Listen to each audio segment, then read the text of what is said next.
Hi friends, இன்றைக்கி வந்து ஒரு மினி விலாக் தான் பார்க்க போகிறோம். ஸோ பக்கத்து காட்டில் பார்த்தீங்கன்னா மஞ்சள் செடி போட்டிருக்காங்க. அதுக்குள்ளே வந்து மிளகு தக்காளி கீரை நிறைய இருக்குது. ஸோ அதை மணத்தக்காளி கீரைன்னு சொல்லுவோம் பாருங்கள், அந்த கீரை. ஸோ பக்கத்து காட்டில் வந்து நிறைய இருக்கனால நானும் என்னோடய மாமியாரும் வந்து சரி அந்த கீரை பறிச்சிட்டு போகலான்ட்டு வந்தோம். என்னோடய மாமியார் பார்த்திங்கன்னா மாட்டுக்கு வந்து பில்லு எடுக்கிறதுக்காக போகிறாங்க. சரி கீரை கொஞ்சம் இருக்குது அப்படிங்கிறதுனால அதான் நம்ம கீரைலாம் காட்டுக்காரங்க வேணான்னு சொல்லிட்டாங்க. அதனால் அது வந்து வீட்டுக்கு பறித்து தரேன் அப்படின்னு சொல்லிட்டு கூட்டிகிட்டு வந்தாங்க.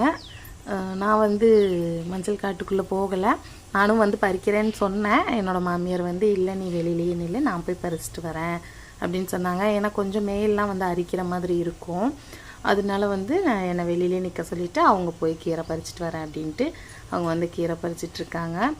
ஸோ அதுக்கப்புறம் வந்து அவங்க வீட்டுக்கு கொண்டுட்டு போகலை, நான் வந்து எங்கள் வீட்டுக்கு நான் எடுத்துகிட்டு போயிடுவேன். ஸோ அதுக்கப்புறம் அவங்க வந்து மாட்டுக்கு வந்து பில்லு இருக்க போயிடுவாங்க. ஸோ எங்கள் வீட்டில் மாடு ஆடு இருக்கனால அவங்க வந்து மாட்டுக்கு பில் பிடுங்கிறதுக்காக அவங்க வந்து காட்டுக்கு கிளம்பிட்டாங்க. இதுக்கப்புறம் நான் வந்து கீரை பறிச்சுட்டு நானும் வந்து கிளம்பிட்டேன். ஸோ இந்த மாதிரி இது போல் மஞ்சள் செடியெலாம் கிராமத்தில் பார்த்துருக்கீங்களா? அப்புறம் மாடுலாம் உங்கள் வீட்டில் இருக்கா? அதுக்கு பில்லெல்லாம் நீங்கள் அறுத்துட்டு வருவீங்களா அப்படிங்கிறதையும் கமெண்ட்டில் சொல்லுங்கள். ஸோ என்னோடய மாமியார் வந்து மாட்டுக்காவது ஆட்டுக்கு பில்லு இருக்க என்னை வர சொல்லவே மாட்டாங்க. நானே வரேன்னு சொன்னாலும் வேணான்னு சொல்லிடுவாங்க.